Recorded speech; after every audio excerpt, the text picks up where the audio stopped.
Welcome to Popternative, where we dive into topical discussions from the worlds of pop culture, social media, and sports. Here is your host, Peter Remoliotis, aka PD Beats.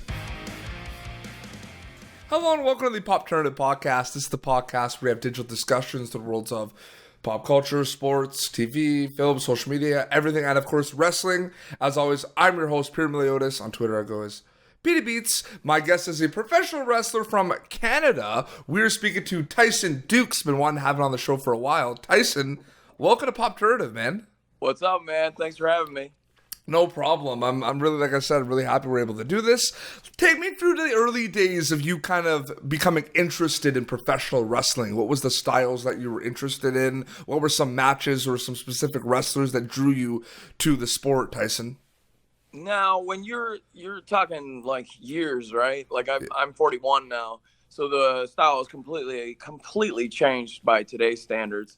So there wasn't all that many alternatives, and especially from being from Canada, styles aren't going to be I didn't know what lucha libre was until I was much older. I didn't know what even Japanese professional wrestling was until much older in life, right? When tape trading became a thing. So you're dealing with a very old school Grand Prix wrestling. That's Grand Prix wrestling out east.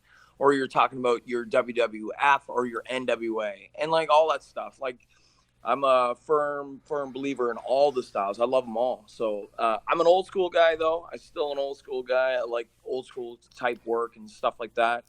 And when I was a kid, of course, you like your Hulk Hogan's and your Ultimate Warriors and stuff. But the time that really got me interested is I watched the NWA. They had their tag tournament, and it was a world tag tournament. And Steve Williams and Gordy were an American team. Steiners were another American team. And they also had a Canadian team, which, of course, because I'm Canadian, I rooted for Leo Burke and Chris Benoit. And Leo Burke and Chris Benoit wrestled Mr. Saito and Jushin Thunder Liger. And that's the first time ever that I saw anything like Benoit and Liger. Because before that, it was lots of headlocks, a lot of headlock takeovers, and like go home with a headlock takeover or a body slam.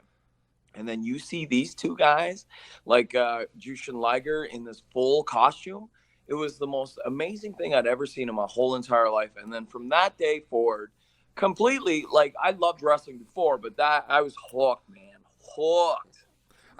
So one thing, too, that I've realized, you brought up tag team wrestling, and I find that interesting, because when you're talking about kind of creating a tag team and then creating kind of this style of a tag team, I find that could be a very difficult situation, because for people in the background trying to make for one person, like Tyson Dux, what's his persona, what's his finisher going to be, you kind of have to double that and kind of have to have two different characters, and how are they going to kind of mesh together? Have you ever thought about how it was probably like harder for tag teams to kind of emerge?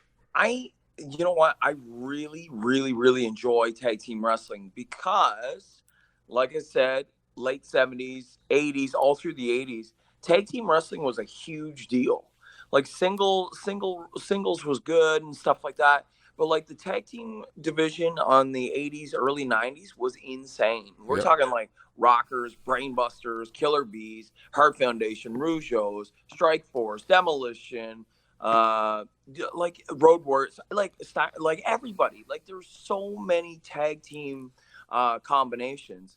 And I've always had a real weak spot for tag team wrestling. I love tag team wrestling because it's a totally different element. Like you said, it's totally different. It's like you have to rely on each other.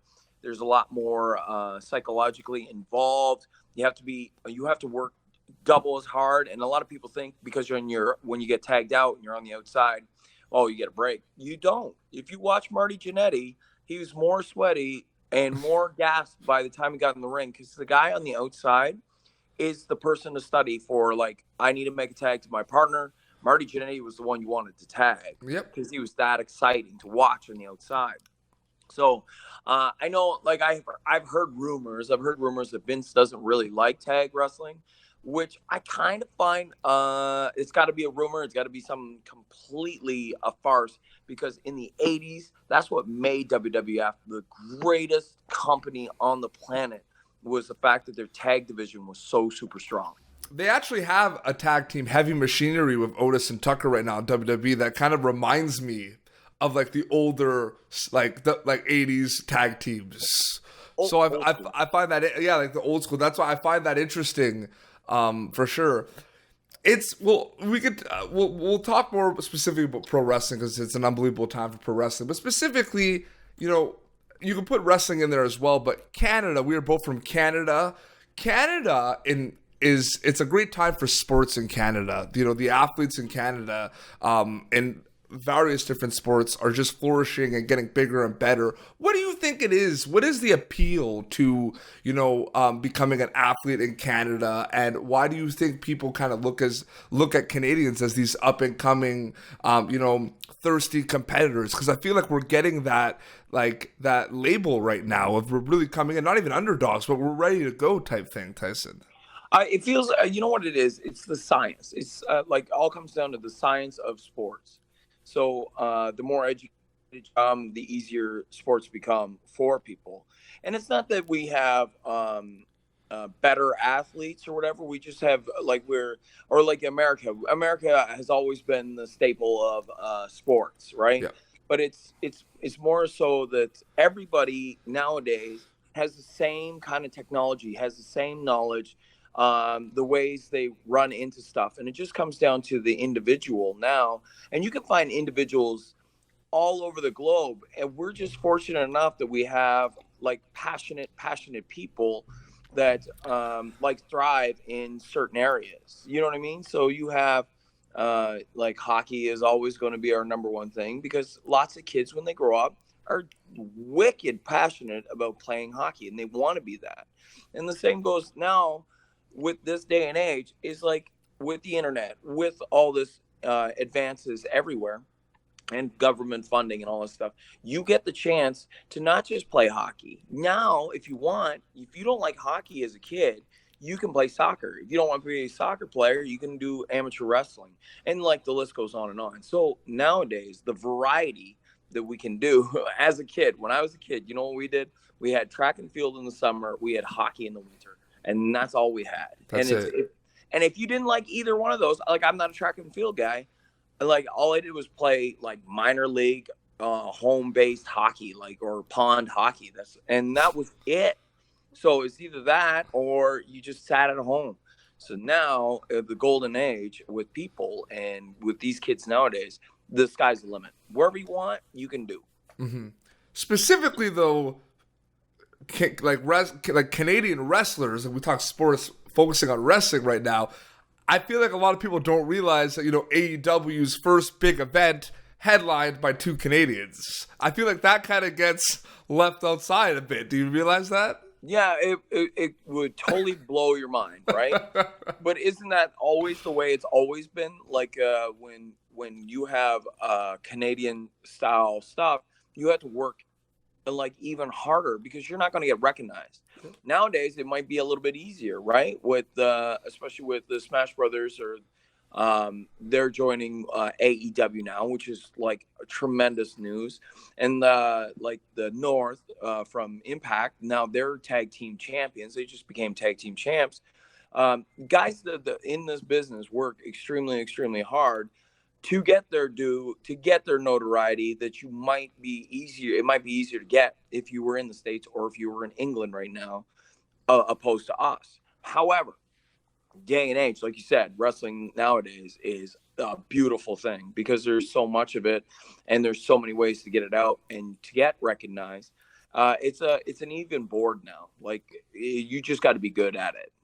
So I wanted kind of your opinion on it, kind of just generalized statement. I mean, you're on social media a lot. You're seeing what's going on. I mean, AEW is kind of coming up full force with all these amazing big shows. They have amazing talent from all over the globe, it seems. And people are talking about, how it's going to be AEW doing these big shows and WWE and their brands like NXT and NXT UK.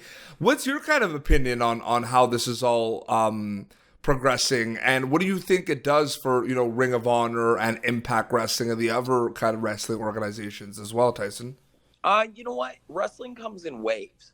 So when I started in this business, the wave was just at its peak, and then it started to come down. Now we're on a high point right now. Obviously, the wave is at its high and full tilt kind of scenario where things are coming in and money's being made. Not to say that it won't sustain itself for a long, long period of time, but eventually it will. It will come down, and people will have less interest in it and stuff. And the key is to ride the wave while you can. Do you know what I mean? Yep. And like all these companies are all sustainable, and they all offer something completely different.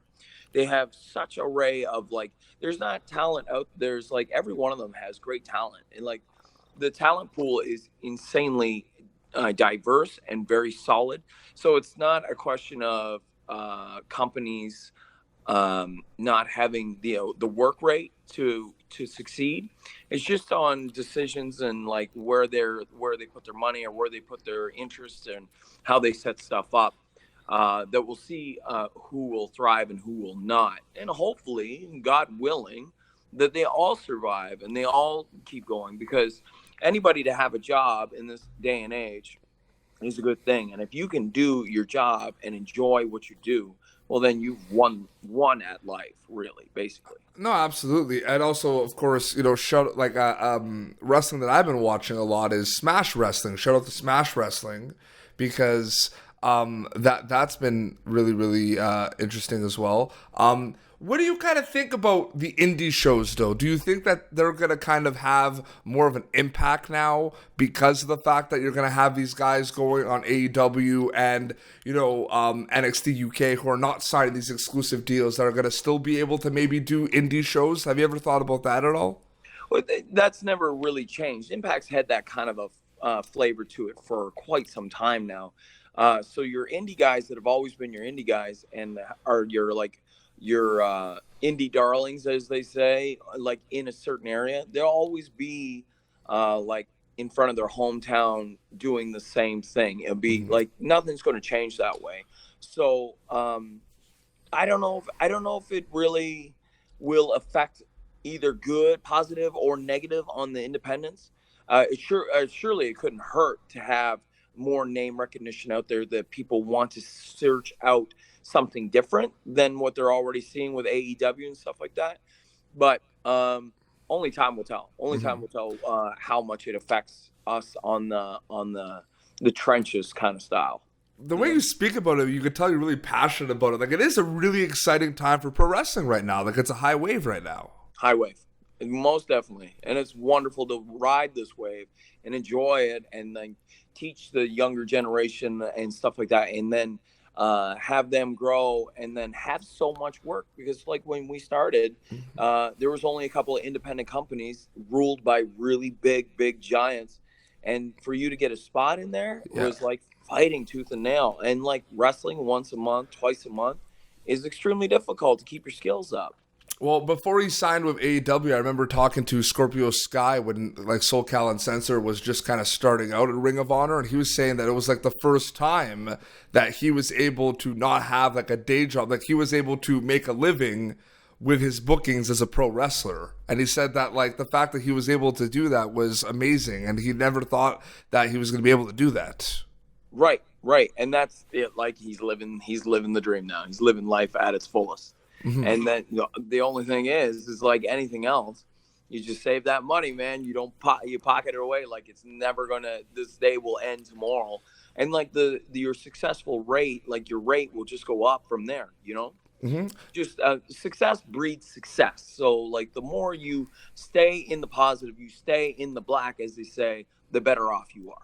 Absolutely. You're wrestling, but you're also teaching wrestling. What kind of, was that when you were starting as a professional wrestler yourself, was that always in the back of your mind that you also want to teach wrestling, Tyson, down the road? I kind of when I started, we had people always coming in, and so I constantly wanted to be that guy to help out other people. I've always had that kind of, because I really, really enjoy this business and want to see people do well. I never want anybody to leave it and say, well, that was terrible. Like, that's not what I'm about. So when it comes to pro wrestling, I'm the same way. I want people to enjoy themselves. I want them to learn as much as possible, even from the early stages. So now, years later, I trained. I was the assistant coach at Can-Am Wrestling School, which is Scott D'Amore, run by Scott D'Amore, who is the head of Impact Wrestling. And like, my knowledge just gets better with being the assistant trainer. It's one thing to wrestle. It's another thing to teach wrestling, because then you have to be exactly precise in everything you do. And like, from angles to footwork to everything.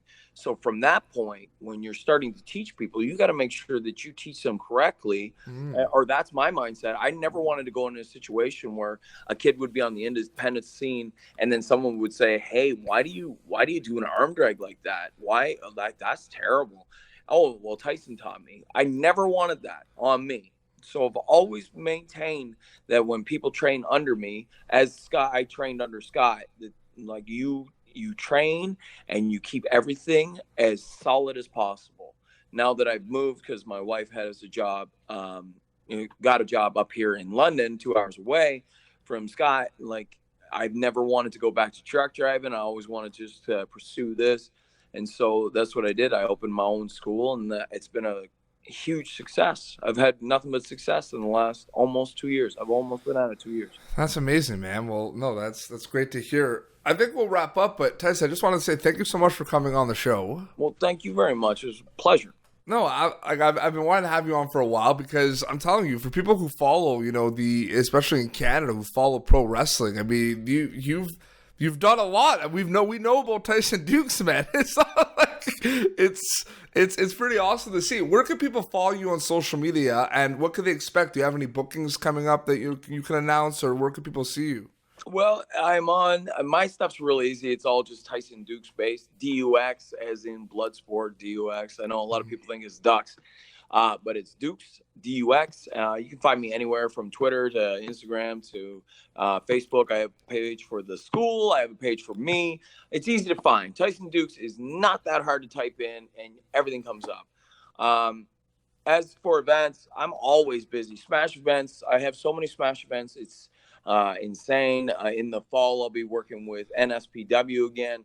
I also have FLQ coming up in the wintertime. I got C4. We have NEW Ottawa in Newfoundland. I have a year contract with them.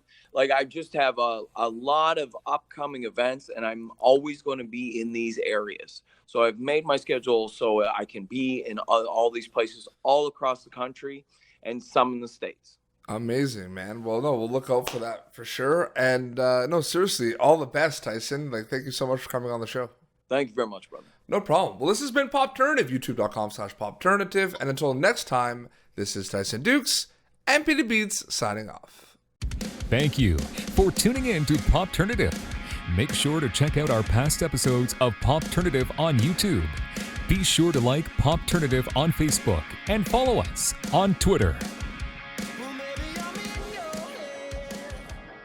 This has been an Autograph Communications production.